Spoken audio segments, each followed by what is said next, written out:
নমস্কার, welcome to my channel test up with সময়তা। আজকের রেসিপিটি হলো ছোট পোনা মাছের ঝাল। রেসিপিটি দেখতে হলে কিন্তু আপনাদের পুরো ভিডিওটাই কিন্তু দেখতে হবে, তাই স্কিপ না করে অবশ্যই ভিডিওটি পুরোটা দেখুন। আর চ্যানেলটি সাবস্ক্রাইব করতে কিন্তু ভুলবেন না, আরও নতুন নতুন আপডেট পাওয়ার জন্য। তো চলুন দেখে নেওয়া যাক আমি আজকে ছোট পোনা মাছের ঝাল কি করে বানালাম।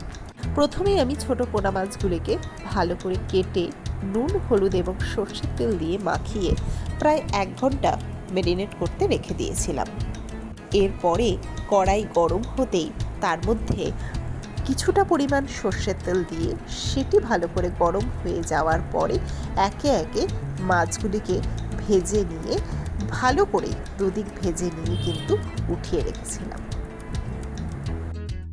এটি একটি খুবই চটজলদি রান্না। এই রান্নাটিতে আমি কোনো পেঁয়াজ রসুন কিন্তু ব্যবহার করিনি। এটা শুধুমাত্রই কালো জিরে, কাঁচা লঙ্কা আর টমেটোর উপরেই হয়েছে। আর একটু হয়তো জিরে গুঁড়ো এখানে আমি ব্যবহার করেছি, তাই খুব তাড়াতাড়ি এই রান্নাটা কিন্তু হয়ে যায়।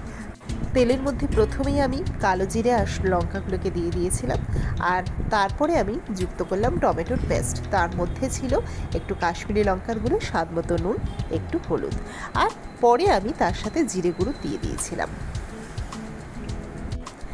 এরপর ঝোলটি ফুটে ওঠার পরে তার মধ্যে একে একে আমি মাছগুলোকে দিয়ে দিলাম। এবার সেটাও ভালো করে রান্না হয়ে যাওয়ার পরে, মানে ভালো করে কষিয়ে নেওয়ার পরে একটু যখন ঝোলটা টেনে গেল, একটু মাখো মাখো হয়ে গেল, ব্যাস তখনই আমি নামিয়ে নিলাম আমাদের এই ছোট পোনা মাছের ঝাল। আর একদম শেষে আমি একটু লেবুর রস কিন্তু ছড়িয়ে দিলাম। এই লেবুর রসটি ছড়িয়ে দিলে কিন্তু স্বাদ আরও দ্বিগুণ মাত্রায় বেড়ে যায়। তো ব্যাস আমাদের রেডি অ্যান্ড সার্ভ ছোট পোনা মাছের ঝাল। তো অবশ্যই রেসিপিটি যদি ভালো লেগে থাকে বাড়িতে ট্রাই করুন এবং কমেন্ট করে জানাতে কিন্তু ভুলবেন না। আর অবশ্যই সাবস্ক্রাইব করে দেবেন চ্যানেলটিকে টেস্ট আপ উইথ সময়তা, আরও নতুন নতুন খাবারের আপডেট পাওয়ার জন্য। Thank you so much.